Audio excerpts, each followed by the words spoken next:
CM योगी, deputy CM Keshav Prasad Maurya और ब्रजेश पाठक संभालेंगे मोर्चा। जी हां, यूपी के झटके के बाद अब बीजेपी ने बनाया ये प्लान। बीजेपी नेता नरेंद्र कश्यप का कहना था कि संगठन सरकार से बड़ा है, संगठन है तो ही सरकार है। बीजेपी 29 जुलाई को ओबीसी कार्य समिति की बैठक करने वाली है, जिसमें मुख्यमंत्री योगी आदित्यनाथ समेत डिप्टी सीएम केशव प्रसाद मौर्य और ब्रजेश पाठक समेत बीजेपी के बड़े नेता शामिल होंगे। चलिए अब खबर जानेंगे विस्तार से। तब तक आप हमारे चैनल टीसी न्यूज चैनल को लाइक एंड सब्सक्राइब करना ना भूलें। यूपी में पिछड़ा वर्ग को साधने के लिए बीजेपी ने एक बार फिर से कोशिशें तेज कर दी है। पार्टी जल्द ही ओबीसी नेताओं के साथ बड़ी बैठक करने जा रही है। इस बैठक में ओबीसी नेताओं से चर्चा की जाएगी। यूपी सरकार में मंत्री और राज्य ओबीसी मोर्चा के अध्यक्ष नरेंद्र कश्यप ने कहा है कि ओबीसी समाज को एक साथ लाया जाएगा और उनकी नाराजगी की वजह भी जानी जाएगी। कश्यप ने यह भी कहा है कि संगठन सरकार से बड़ा है। बीजेपी नेता नरेंद्र कश्यप का कहना था कि संगठन सरकार से बड़ा है, संगठन है तो ही सरकार है। बीजेपी 29 जुलाई को ओबीसी कार्य समिति की बैठक करने वाली है, जिसमें मुख्यमंत्री योगी आदित्यनाथ समेत डिप्टी सीएम केशव प्रसाद मौर्य और ब्रजेश पाठक समेत बीजेपी के बड़े नेता शामिल होंगे।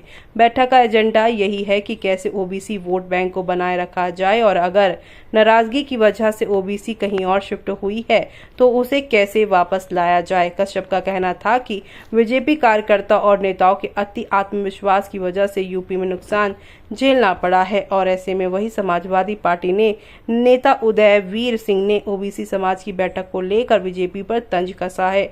उदयवीर ने कहा कि ये चाहे जितनी भी कोशिश कर ले, ओबीसी और पिछड़ा अब समझ गए हैं कि पीडीए में ही भविष्य और बीजेपी सिर्फ आपस में लड़ाने की राजनीति करती है। ये लोग आपस में ही लड़े जा रहे हैं। अधिकारी इतने हावी हैं कि संगठन ही नहीं चल रहा है। और दूसरी तरफ उदयवीर सिंह ने कहा है कि विधानमंडल की बैठक में राष्ट्रीय अध्यक्ष तय करेंगे कौन नेता प्रतिपक्ष होगा। दरअसल उत्तर प्रदेश की राजनीति में हर दल पिछड़ा वर्ग को साधने की कोशिश करता है। इस बार आम चुनाव के नतीजे सामने आए गए हैं और कहा गया है कि नाराज पिछड़ा वर्ग ने इस बार बीजेपी से दूरी बना ली है, जिसे लेकर तमाम चर्चाएं भी शुरू हो गई है। लोकसभा चुनाव में बीजेपी ने यूपी में 33 सीटें जीती, जबकि 2019 के चुनावों में यहां पर उन्होंने 62 सीटों पर जीत हासिल की थी।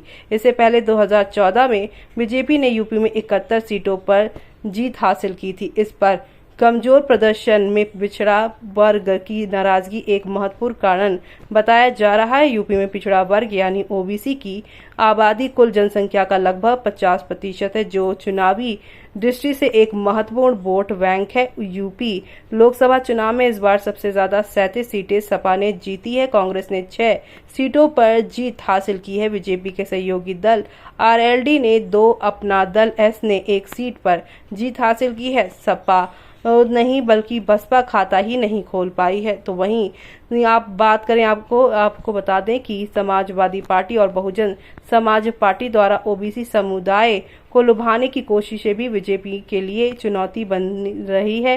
कई ओबीसी नेताओं ने पार्टी से इस्तीफा दिया और सपा समेत अन्य दलों में शामिल हो गए। ओबीसी समुदाय का मानना है कि बीजेपी ने उनके लिए पर्याप्त प्रतिनिधित्व नहीं दिया और आरक्षण के मुद्दे पर भी पार्टी की नीति में सुधार की आवश्यकता है। ऐसे में सपा अध्यक्ष अखिलेश यादव द्वारा सुझाया गया पीडीए पिछड़ा, दलित और अल्पसंख्यक फॉर्मूला आम चुनावों में बीजेपी के खिलाफ एक महत्वपूर्ण रणनीति के रूप में देखा गया। इस फॉर्मूले के तहत समाजवादी पार्टी ने पिछड़े वर्गों, दलितों और अल्पसंख्यकों को एकजुट करने का लक्ष्य रखा। इस रणनीति का उद्देश्य इन समुदाय के समर्थन से एनडीए को चुनौती देना है। ऐसे में अब आपका क्या कहना है इस पूरी रिपोर्ट पर? कमेंट बॉक्स में कमेंट करके हमें बताना ना भूलें।